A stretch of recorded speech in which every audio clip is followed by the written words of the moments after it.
ప్రముఖ పుణ్యక్షేత్రమైన అన్నవరం శ్రీ వీర వెంకట సత్యనారాయణ స్వామివారి దేవస్థాన ఆధ్వర్యంలో నూతన ఆర్జిత సేవగా ఖడ్గమాల పూజను ప్రారంభించిన ప్రముఖ ప్రవచన చక్రవర్తి చాగంటి కోటేశ్వరరావు ఆలయ అనువంశిక ధర్మకర్త ఐవి రోహిత్ కార్యనిర్వహణ అధికారి వేంద్ర త్రినాథరావు దంపతులు ఈ అర్జిత సేవకు రుసుము 1116గా నిర్ణయించారు. ఈ పూజలో పాల్గొనే భక్తులకు పసుపు కుంకుమ, శ్రీ అమ్మవారి ప్రతిమ, తమలపాకులు, పోక చెక్కలు, అగరబత్తులు, కర్పూరం దేవస్థానం వారి ఏర్పాట్లు చేయుదురు.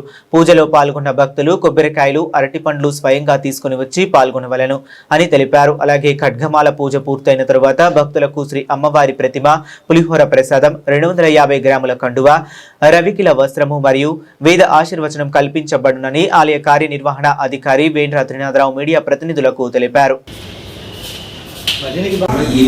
ఆచార్యులైనటువంటి శ్రీ శ్రీ శ్రీ చంద్రశేఖరేంద్ర సరస్వతి మహాస్వామి వారు శ్రీకాళహస్తి మొదలైన క్షేత్రాల యొక్క శక్తి పెరగాలి అంటే మీరు కూర్చుని పారాయణ చేయండి చాలు. మీరు నిశ్శబ్దంగా పారాయణ చేసి వెళ్ళిపోతే మీరు చేసిన పారాయణ ఫలితంగా అక్కడ ఉన్నటువంటి మూర్తి అనుగ్రహ శక్తి కొన్ని కోట్ల రెట్లు పెరుగుతుంది అని చెప్తుండేవారు.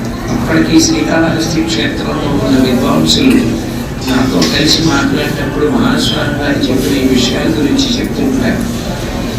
ఇక్కడ ఈ వరదుర్గ అమ్మవారి సన్నిధానంలో కూడా కొన్ని దశాబ్దాల పాటు మహావిద్యాపారాయణ, అలాగే శ్రీ విద్యకి సంబంధించినటువంటి మంత్రపారాయణ జరుగుతూ ఉండడం కారణం చేత అమ్మవారు విశేషమైనటువంటి శక్తిని కరువుని పొంది వాటి ద్వారా భక్తులను అనుగ్రహించడానికి ఆమె సిద్ధపడి ఉన్నటువంటి వైనాన్ని తెలుసుకోగలిగినటువంటి వ్యక్తులు జగద్గురువులకు మాత్రము తప్ప అన్యులకు సాధ్యం కాదు. అటువంటి జగద్గురువులు కంచి కామకోటి పీఠాధీశ్వరులు 70వ పీఠాధీశ్వరుడు శ్రీ శ్రీ శ్రీ శంకరేంద్ర సరస్వతి స్వామి వారి అన్నవరం క్షేత్రానికి వచ్చినప్పుడు ప్రత్యేకంగా ఇక్కడ ఉన్నటువంటి వ్యవస్థనంతటినీ పరిశీలించి భక్తులు ఇహము పరము రెండు పొందడానికి వీలుగా ఎటువంటివి జరగాలో అటువంటి వాటిని అన్నింటినీ కూడా ఉపదేశించి వెళ్ళారు. ఇక్కడ ఉన్నటువంటి లింగం మండలికి, ఇక్కడ ఉన్నటువంటి అర్చక స్వాములకు, వేద పండితులకు, విద్వాంసులకు, జగద్గురువుల పట్ల, పెద్దల పట్ల ఎంత నిష్ఠ, ఎంత భక్తి, ఎంత వారి ఎందు విశ్వాసం అంటే వారు చెప్పి విడిపోయిన మాటలు గాలికి పోకుండా ఇక్కడ ఆయుష్య హోమం ప్రవేశపెట్టారు.